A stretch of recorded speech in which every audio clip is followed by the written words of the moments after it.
ان کے بارے میں ایک ان کے اپنے قلم سے وضاحت. مولانا سندھی کا مسئلہ یہ رہا کہ انہوں نے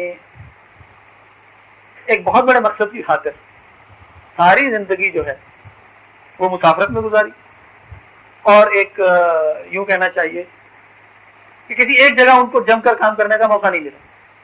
صحت گئی، علمی کام کرنے کا موقع نہ ملا.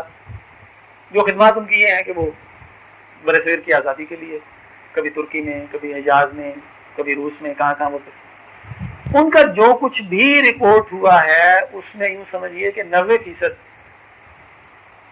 وہ ملفوظات ہیں، سماعی چیزیں ہیں. ان کے شاگردوں نے لکھا یا بعد میں ضبط تحریر میں لائے. تو ایک تو بات یہ ہے کہ کہنے والا کچھ کہہ رہا ہے، لکھنے والا کچھ رہا ہے، اس میں فرق پڑ جاتا ہے. تو نقیب ختم نبوت جو ہے یہ ہم نے 1988 میں شروع کیا تھا ماہنامہ. اس کے شروع میں مولانا کے ایک تو شاگرد جو تھے وہ یہاں اکثر تشریف لاتے تھے، اللہ کو پیارا کہ مولانا محمد صدیق ولی اللہ، ان کے حوالے سے، اور پھر مولانا کے بعد اور قلمی آثار بھی ان کے حوالے سے اس بات کو ثابت کیا گیا کہ یہی مہدی اور مسیح کے مسئلے میں قادیانی نے ان کے بارے میں یہ شرارت کی ہے کہ بھائی مولانا جو ہے وہ بھی اس کے قائل نہیں تھے، لیکن وہ ایک کمزور بنیاد تھی. اب وجہ کیا ہے؟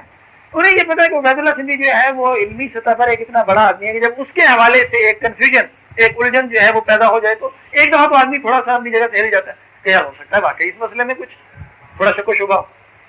اس کی صفائی ہو گئی. ایک بات صرف یہ کہ مولانا کے ایک زمانے میں ذاتی تعلقات رہے تھے نور الدین سے. آپ کا پڑوسی قادیانی ہے، آپ کالج میں پڑھتے ہیں، آپ کا کلاس فیلو قادیانی ہے، آپ جاب کرتے ہیں کہیں، آپ کا کلیگ قادیانی ہے. اگر اس سے گپ شپ ہو جاتی تو یہ سمجھ میں آنے والی بات ہے. ایک زمانے میں کوئی مراسم ان کے رہے تھے، اس کو یہ رخ دینا کہ مولانا گویا یعنی ان کو مشرف با اسلام سمجھتے تھے یا داخل فی الاسلام سمجھتے تھے، یہ بالکل غلط.